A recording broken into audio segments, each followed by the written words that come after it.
And basically, he just says we're at a time where it's very fashionable to be anti-institutional. It's very fashionable to come with a pickaxe. But he says we don't need, right now, the needful thing, from my view as a pastor, is we don't need people with pickaxes. We need people with blueprints and hammers. Hello, and welcome to Thinking Out Loud. I'm your co-host, Cameron McAllister.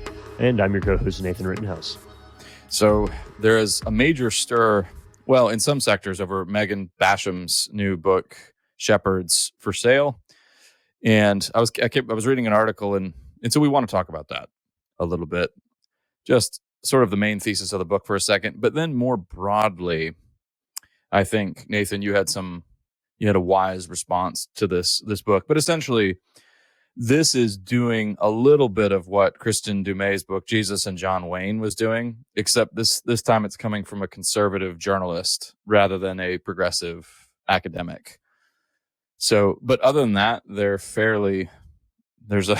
these books are kind of similar in tone, but essentially Megan Basham is going after a number of highly respected evangelical leaders. One name who's easy to point out would be Tim Keller, and accusing them of capitulating to the cultural zeitgeist and saying that they've been pulled in by a more progressive agenda and they're drinking the Kool-Aid, so to speak. And I think the book is selling well. I told you, Nathan, I think Shepherds for Sale, for better or for worse, is a pretty clever title, and that's gone over well.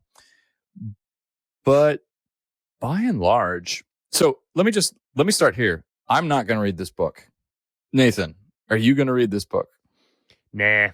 Okay. All right. So that was a short Let's podcast. Thank you for listening to Thinking Out Loud. No. Yeah. Okay. All right. Yeah. There's probably more to say. Yeah. Wrap that up. We did read. It's worth saying this is not always our attitude. We did both of us did our due diligence, and we did read Jesus and John Wayne. Okay. Mm-hmm. Which I wasn't particularly enthusiastic about reading. And at the time I had said, okay, there's some incisive stuff in here, but overwhelmingly the book I wish people would read was George Marsden's Fundamentalism and American Culture, which I think is but which one has a better title? Just a much better work of history. Exactly. And again, so the flashiness of the marketing behind this is one of the aspects of this conversation, I think. This one's different. So I'll put some links to this in the show notes for you, but a number of critics have actually taken this book to task and exposed some very serious factual errors that are in the book. So for all intents and purposes, there is a lot of really shoddy scholarship. Now that is not to say that, evangelicalism, like any other movement, isn't open to criticism. Of course, there are lots of things human beings are fallen. So yes, you're going to see some of that. But that said, there's a lot of very strong evidence that Basham did some pretty sloppy work in this book. So that's one of the reasons. But there's a larger reason, I think, for I think it's true of both of us. But Nathan, let me get you to pipe up a little bit on some of the comments you were making broadly about what gets rewarded these days and what's harder to do in our cultural moment. I think that'll take us a good way into why we're not going to read this book. Yeah. So everybody who's listening to this can think of multiple examples of like the difference between building something and destroying something. One of those takes thought, intentionality, a long time for sure. And the other happens fairly quickly. I was musing about this the other day. When you hear a loud crash come from your kitchen, you don't think, oh, I wonder what just got built. And so actually, the loud noises Sure. or the loud noises and things that happen fast are always signs of things breaking, not things forming. And I think the same thing happens, whether it be literature, film, that the role of the critic is an interesting one. And so it is much faster to gain recognition by critiquing something and trying to take it apart than to actually produce it. So, okay, you can't be Shakespeare. Well, you can be a Shakespeare critic. You can't be a theologian. You can definitely be a critic of it. You can't be an Olympic athlete. You can be a critic of it. And so you develop these entire I think you use media and marketing industry around certain people that the fastest way to gain Hmm. fame is to critique somebody who is famous, not to be famous yourself. But you can get a lot of clicks and likes in a hurry. Now, on one hand, people could be listening to this and say, Nathan, you're falling into this thing of like, um, things do need to be critiqued. Yeah, they do. But when you start forming an identity that is based purely off of your critical eye toward everything, you're missing something here. And so where I would like us to ultimately go in this conversation, Cameron, is to say, what are you building? And the people who are building get less concerned about the critics if they have a clear vision of what it is that they're supposed to be building and crafting. You see multiple examples of this biblically speaking. I think, we were having a conversation about this. You're talking about Nehemiah. Yeah, like, okay, there's criticism happening, but we're Right. building. Like, this is what we're doing. We're moving on. Also, I was just listening to an interview from Sydney McLaughlin Lavrone, who everybody should know. Now household name, just won her second golden medal in the women's 400 hurdles. Um, just a phenomenal athlete, broke her own world record in doing so and one handedly. And just an extremely pleasant person who I think talks about her faith very well in public, um, but is kind of like the rock star of the track world right now. And she was doing a post race interview, and the interviewer said to her, how do you take into account the runners on the left and the right of you? And you're watching for position and all that. Like, how does what the other people are doing influence the decisions that you make? And she said, not at all. I pay zero attention to the people to the left of me or to the Hmm. right of me. I've trained, I've practiced, I know what I need to do in my lane, and I execute that well, and I don't care what anybody else is doing. And so I was like, that is a great, I think, analogy for the life of the faithful Christian in tumultuous times. Is we're not looking to the left, we're not looking to the right. You're not adjusting your gait, your pace, your speed based off of what other people are saying or doing or aren't doing or saying, or the criticism sometime. If you have clarity Hmm. on this is what I'm supposed to be doing, and this is what I'm supposed to be building, and this is what I've trained for, and this is what the people who love me best are encouraging me to do. This is how my coaching, this is, the rhythm of my life is not actually changed by what's going on in the margins. And so I think that's, you know, a great way to win a world record, but it's also a pretty stable way to live your life as a Christian as well. So when I flippantly said earlier, I'm not going to read this book, it's not because I don't think that there's stuff that could be said that could be an interesting critique, whether it comes from a liberal side, whether it comes from a conservative side. But at this phase of my life, I'm trying to run a different kind of race, and I cannot. There are so many people and so many voices on the sidelines that are so critical of everything healthy that it's easier to be a parasite than it is to build something good. And so I want to be careful here because not everybody who's critical is parasitic, but there are people who are making an entire identity and platform and career out of just sucking the life out of other good things that are going on. So I don't know, Cameron, how can we help me balance this out? Because you're like, well, you're being critical of those who are Hmm. critical. Yeah, but that's not my identity and that's not my career. Um, how can we balance out saying there are times in Yeah. which real structured critique needs to happen? I'm part of that. I do that deeply in institutions and other things that I'm involved in, behind the scenes Yeah. conversations Hmm. and writing letters. Yep. And I'm concerned about the way things are going here and there Hmm. in different places. So it's not like I'm whatever, but all of that is geared toward building something. Like, I have a vision of what ought to be, and I can see steps that need to be taken in order to put that back together. And so I'm working in that context rather than Hmm. like, hey, I bet I can get a lot of clicks if I were to publish this all online, um, and write a book about it. So how do we balance Right. being constructive with being just critical, with building versus being a parasite with uh Yes. help me Well, here. I think that's a good question. Well, your example of the runner is apt. What's her name again, Nathan? Sydney You can tell McLaughlin I'm really Lavrone. following the sports. Yeah, you're way Yeah, yeah. behind your Okay, so Cameron. yeah, Sydney McLaughlin Levrone. It's a great example because you need to evaluate your priorities. And so you and I are both at a certain age now where we are going to read, I think, when it comes to reading materials, we're going to read in a more focused way. So let me give you an Well, example of just if you're well hung up on can I the say something practical here? if you're Can hung I up say on the something they're not going to practical? read this. Yep. Yep. I was crunching some numbers. I probably will only be able to read about 2,500 more books in my life. So when you start looking at Hmm. just just some practical limitations on what do you have time to like, if you only have 2,000 books left, I don't know how old you are listening to this. If you only have 2,000 books left to read in life, how are you going to choose? How are you going to narrow it down to that? And so Right. there is a time and place where you start like if you're building a shed in your backyard, you're not going to be reading magazines about building a pool because you're building a shed. Like, Hmm. so having a little bit of clarity on like what you're trying to do helps you focus some of your attention in that. So that's just the practical time constraint of being human on that too. So sorry, I interrupted, but I wanted to get that in before I forgot it. No, you're fine. Yeah, no, that's right.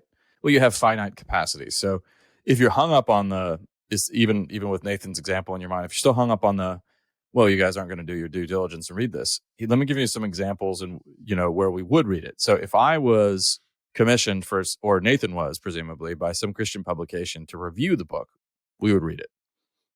I Sure. wouldn't write a review saying proudly announcing I have not read this book. On general principle, I've not read it, but I'm going to review it. So there are times, but that has not happened to me.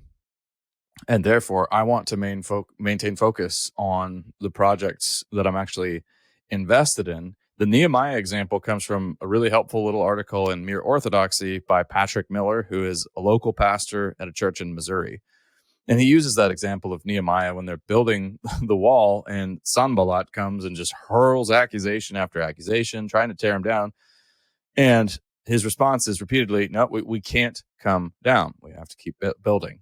And essentially, that's his exhortation in that article. And for the record, Patrick Miller did read the book, by the way. But it's not. But that said, it's not a review of the book. He's just saying, faithful pastors, faithful congregants, people who are in the nurseries of churches, who are, greeting people when they walk in, volunteering in the parking lot, all the people doing the good, faithful, mundane, boring stuff that doesn't get any major press attention, keep doing what you're doing. And by the way, so many churches are doing this very thing. We have wonderful, faithful, yes, evangelical churches around the nation doing this very kind of thing. Keep doing it. And basically, he just says, we're at a time where it's very fashionable to be anti-institutional. It's very fashionable to come with a pickaxe. But he says, we don't need, right now, the needful thing, from my view as a pastor, is we don't need people with pickaxes. We need people with blueprints and hammers. Those are his Mm-hmm. words. A lot of sound counsel there. So those are some reasons why we want to think discerningly and carefully about what we're putting into our minds, because I am ever mindful myself of a lot of things Dallas Willard said, but in this case, the quote that's helpful is he basically identified one of the key issues with the church as just distractions. Mm-hmm. Chasing after all these different headlines. Sometimes they matter. Sometimes they're pertinent. If it's an issue that directly has something directly to do with a particular church and its leadership, okay, by all means, if something needs to be done. But again, I think Nathan's words earlier were helpful. Is the role, if something like that happens, let's say if there is moral failure, or if there is a major challenge in your church, some piece of teaching that is seriously, that represents a major challenge to the church or its teachings, is the goal there to tear down, to just expose, or is the goal there ultimately to heal and to see something repaired rather than just knocked down?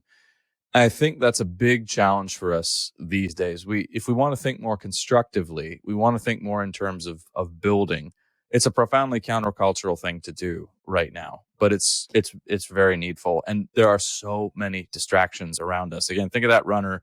If she is wasting her energy and time looking at people to the left and the right of her, I think, and it's also worth pointing out that, and Nathan, you and I have talked about this before, there is a certain very online, I'm not going to call it a community, I'm going to call it just a group of people, because it's not really a community, but a very online space of people who care deeply about every one of these publications and will tie themselves in knots about it. But then there's everybody else who who probably Yeah. won't read the book Mm-hmm. and will continue just doing the good work that they're doing in their churches. I think it's worth bearing that in mind too. One of the things that was helpful to me, Cameron, you and I have been through some interesting times in the past and crises and watching things unfold and really wishing things were other than they were. But one of the things that I've noticed about watching Sure. people Yeah. in the middle of a crisis is that where you choose to process the crisis shows you where your true community actually is. And so that's one of the things that is telling here. I think when if you if you're experiencing something difficult in your life or you feel the need to be critical of something and your first jump is to vent online about it, that is not that's a red flag for me that this is somebody who is not connected to physical community in a healthy way. Um, and that again, that's not saying that Mhm. there aren't times to call things out, but there's a sense here of like, where do I process bad things? And that's going to show me who I'm really connected to. And that's going to show me where I'm probably most helpful and most able to build good things. So that's a helpful little um and so when I say build good things, this could be a birdhouse or this could be like a seminary. It's across the but it's I think it's a there's almost a Christian mandate to be constructive in the world in a positive way, that there is a cultural Mhm. mandate from Genesis through the rest of the thing.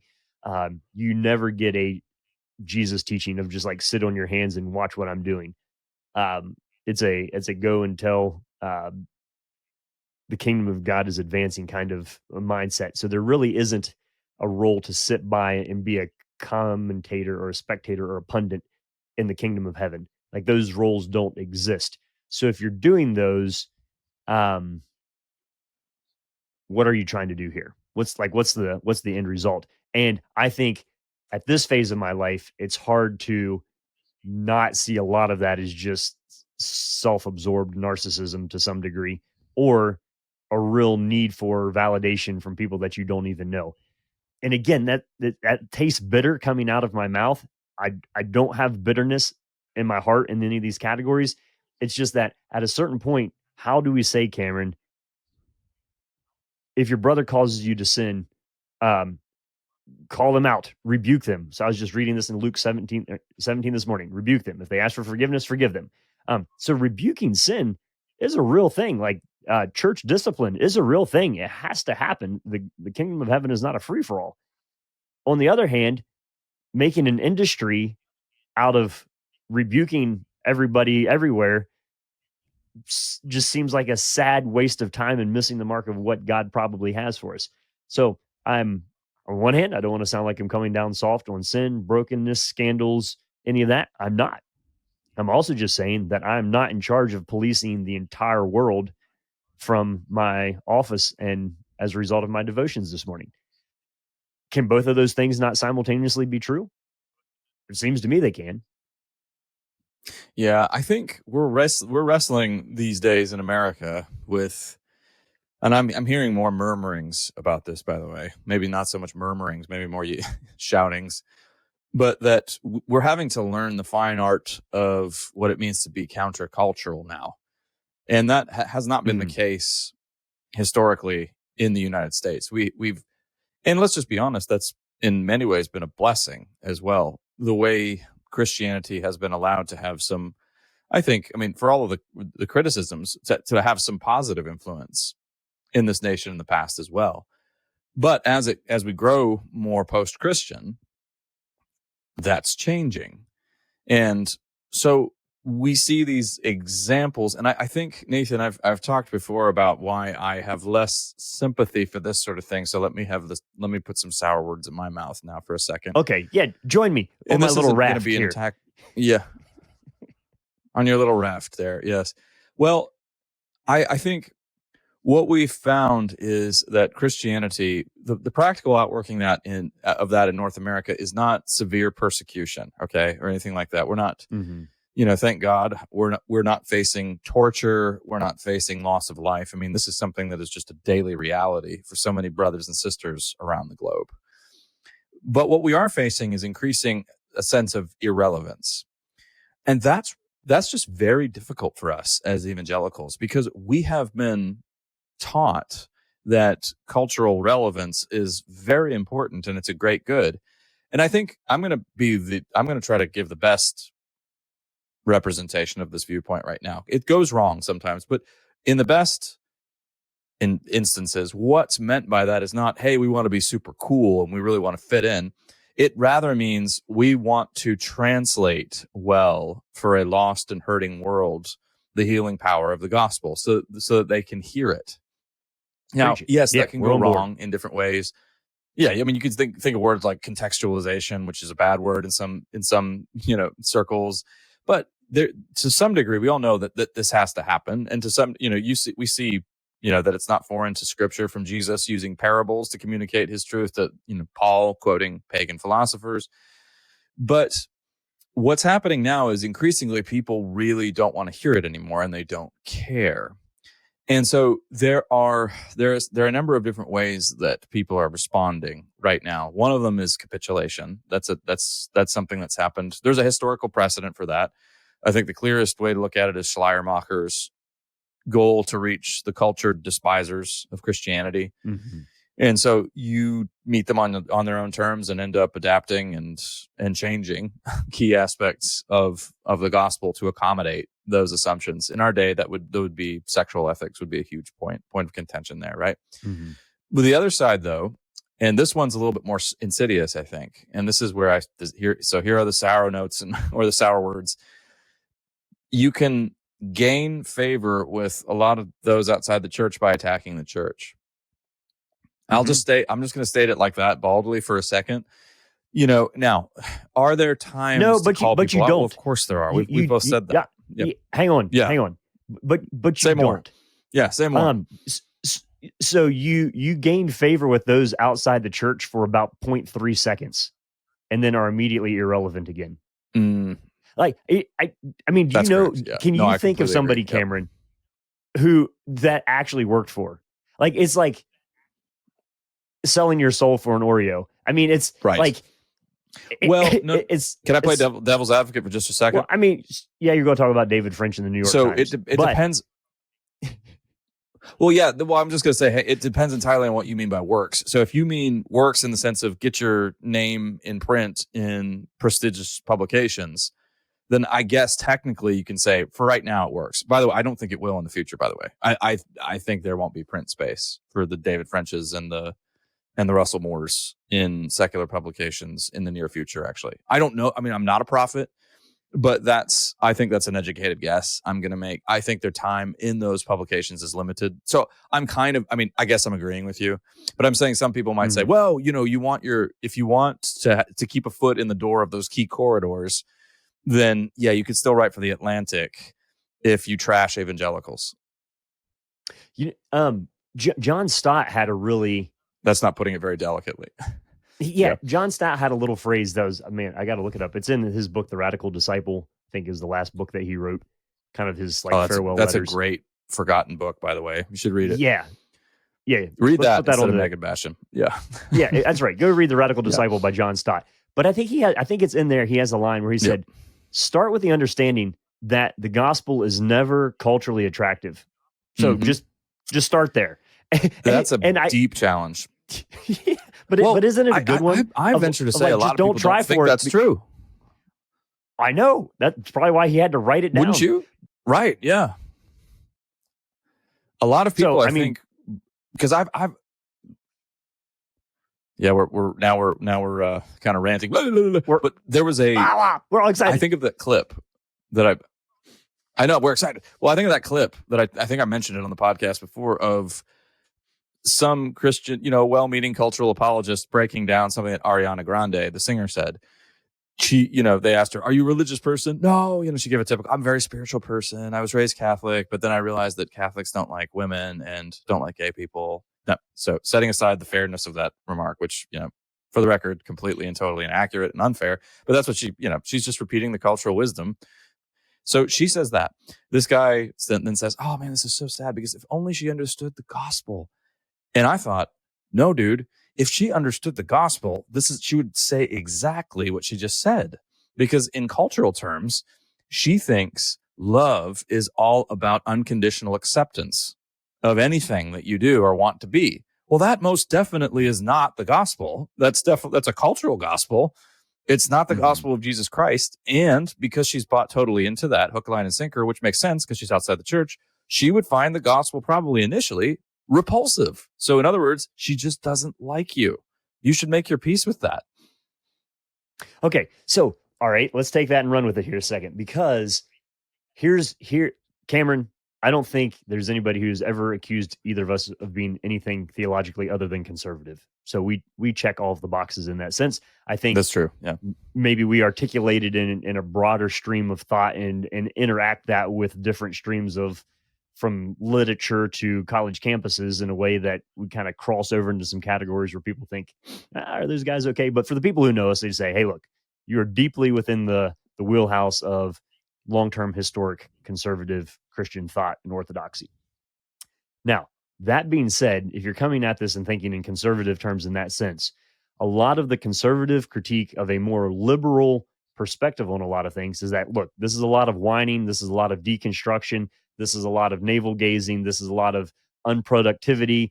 It's all about kind of a parasitic deconstruction and living off of the good that other people have accumulated, and it comes across as whining. What we're also noticing, though, and so the book that you're Yep. referencing here fits into that, is that there is now a phenomenal amount of the exact same style coming from the right or from the conservative side as well, of woe is us, nobody It's the likes same us, playbook. or Yep. it's the exact same playbook. You even see this play out, I think, if you want to talk about partisan politics, of now you have, what Mhm. goes under the label of conservatives saying, look, we've been persecuted, therefore we should win. It's the exact same Mhm. grievances It's the become grievance virtuous outcry. Yep. outcry. And so I think when we're saying we don't want to look to the left or the right as the church here, let's recognize that by and large, we're now seeing a flourishing of both sides, like the runners on the lanes on either side of us as the church are using the exact same styles of argumentation. They're just sticking different issues in that. So it comes back to, we've talked about this Yeah. before. Yep. What I often say to my kids when we're having a little bit of a family conference is to say, look, you can either work or you can whine. Those are your options right now. You can Mhm. work or you can whine. Which of those do you think is going to produce anything? All right, what is whining going to get you in this moment? Okay, we know how you feel. Fine. And you're unhappy about it. But what are you going to do about it? And so I think that's actually kind of where we're leaning into this. I think this is where this podcast is going, Cameron, is saying, okay, so are you going to work or are you going to whine? Like those are the Mhm. uh, Yep. those are the kind of the options ahead of you Yeah. as a Yeah. Christian right now, culturally speaking. You're going to work, you're going to whine. So you're going to complain, fine, but let's be careful as we do that, because there's a whole lot against slander and malicious speech and hatred and envy and malice in Scripture. So we don't want to fall in that category, but Mhm. we do want to be thinking deeply about what is it that you are constructing, what are you leaning into, what are the good things that you're funding, that you're contributing to, that you're donating your time toward, that you're encouraging people to do? How are you leaning into the wholesome growth of the difficult work? Doesn't mean that the work is easy, Yeah. but it can be pleasurable to see things develop and come into being. And then if you develop the skills of building something and somebody deconstructs the thing that you've built, you don't come back to zero. Maybe that thing is wiped out, but you still have the skills of how to build. And that's different than living in something that somebody else deconstructed that you don't know how to build for yourself. And so there's a sense here where even if you build and it comes to naught, you've still learned how to build. And that's valuable for whatever God might be calling you to Mm. do in the future. So that's kind of the like I it's there's this funny, I know a little process my dad had when we were kids is he always picked up hitchhikers who were walking, but he never picked up hitchhikers who were standing. Uh, And he said that person's going someplace and they're trying to get there. This other person isn't contributing to wanting to go where they're going. And so you by and mhm. large have better experience picking up hitchhikers who are already walking in the direction they want to go than the ones who aren't. And now, so like, I'm not dispelling some great hitchhiking theory here. I'm just saying there is something to encouraging and helping those who are already moving in a direction rather than those who are just sitting there. And so that's what I want to continue to grow in my life, is this attitude of like, I'm not sitting here on my hands critiquing and criticizing and feeling woe is me and this isn't happening the way that I thought it should. And, I'm going to post my analysis of my grievances for the world to see. And then other people who have the same grievances will like me. It just feels like I'm kind of running out of time for that. So that's Yeah, sounding more like a therapy session for me here now, but that's just a little bit where I'm at this phase of my life. Does that make sense? Or maybe I crossed some lines you want to it does. tighten up for me there. Yeah. No, well, I mean, I think, of course, don't hear us telling you don't read this book. If you want to read this book, read it. But I think just let's have a holistic perspective on it as we read it. If you can, spit out the bones, so to speak, as you do so, that'll be helpful as well. And some of you, we're hoping you do. Some of you should read it probably and offer some helpful analysis and responses to it. But let me say this though, before you give this great conclusion that you're about to unleash on us. Let's say, I don't know how big the book is. What do you think you could read it in, Cameron? 5 hours, 4 hours, 3, 6? I don't know, somewhere in there. Let's say that it takes that long to read the book. There's a much higher chance of you, of me, of the people listening, spending that amount of time scrolling through the internet, listening to the stuff that's of the exact same style. So we can say, hey, we're not going to read this book because it's just critical of everything that's going on in the world. I don't have time for that, but I have time to watch, 10, 15-minute YouTube videos in the next week that are being critical and critiquing in the whole 9 yards. So it's like, it's not just about this book. And Cameron's not saying that, but I want it just to be really, really clear for the people who are listening to this, that this is a type of a thing. This isn't the thing. So thinking about what is worth, like, what are you going to allow to live in your head rent free? Worth considering. And it's not just books. In fact, for most people, it's probably not books. Fill in the blank and the gaps in your own life as that applies to you. Yes. Okay, Cameron, back to the important things you were saying. Well, it's not that important, I suppose. It's just the question, I think, for a lot of this is, will this be a distraction to you? If it's a distraction to you, you absolutely should not. Whatever it is, you should avoid it.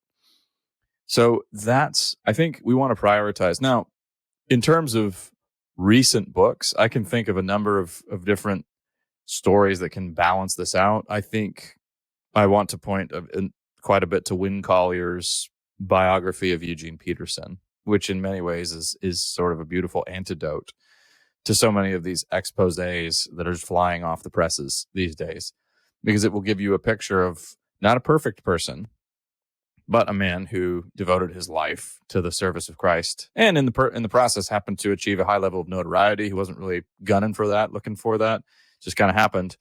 But a person who was not a celebrity Christian, in fact, was probably Mr. Anti-Celebrity Christian, but ended up becoming a very household name nonetheless, and remained a very faithful servant of Christ. So I think that's, at this stage in life, if I'm given an option between a book like that and something like Shepherds for Sale, I'm going to take Win Collier's book every time. I'm just talking about newer books because every day we're flooded with new titles vying for our attention, new voices vying for our attention. You just make sure there are a lot of distractions out there. Yeah, Cameron, somebody might push back to us and say, well, guys, it's kind of like you're saying, hey, you just got to stay in your lane and not worry, actually, if the race demands staying in your lane, staying in your lane is the right thing to do if that's how you win. So it's, you can't be interested in everything everywhere all at once. Yeah. No, you can't. If you know who the coach is and you know the structure of the race, do podcast. That's a whole nother podcast, I think, because the notion that you should have and even can have an informed opinion on every conceivable issue out there, it's ludicrous. You can't, and you don't. You can pretend like you do, and you can spout off your opinion, which a lot of us do, but that's when so much of this becomes all about your own self-expression, and then you end up adding to the noise pollution rather than offering clarity. But I think there's a whole lot of wisdom, especially as you get older and you realize, oh wow, I really can't do just anything. There's a whole lot of wisdom to staying in your lane. That's part of not being distracted. And so then it may very well be that you humbly say, this is a book for somebody else. It's not a book for me. Wait a second. Not at this stage of my life. Not given the work I'm doing. Somebody once said let us run with perseverance the Oh, race here we marked go. out, or the race set before us. It almost sounds biblical, like Hebrews I 12. think that Maybe guy was somebody should all check right. in on that. Yeah, Yeah. So anyway, we're Yeah. after 34 minutes of mulling around, we've come back to what was summarized in 5 words in Scripture. So there you have it. Hopefully, this stimulates you to good and wholesome thinking and encourages you to go out and build and do and construct for the joy of the Lord. And to be an encouragement to other people who are trying to do the same. You've been listening to Thinking Out Loud, a podcast where we think out loud about current events and Christian hope. Thanks for listening to Thinking Out Loud.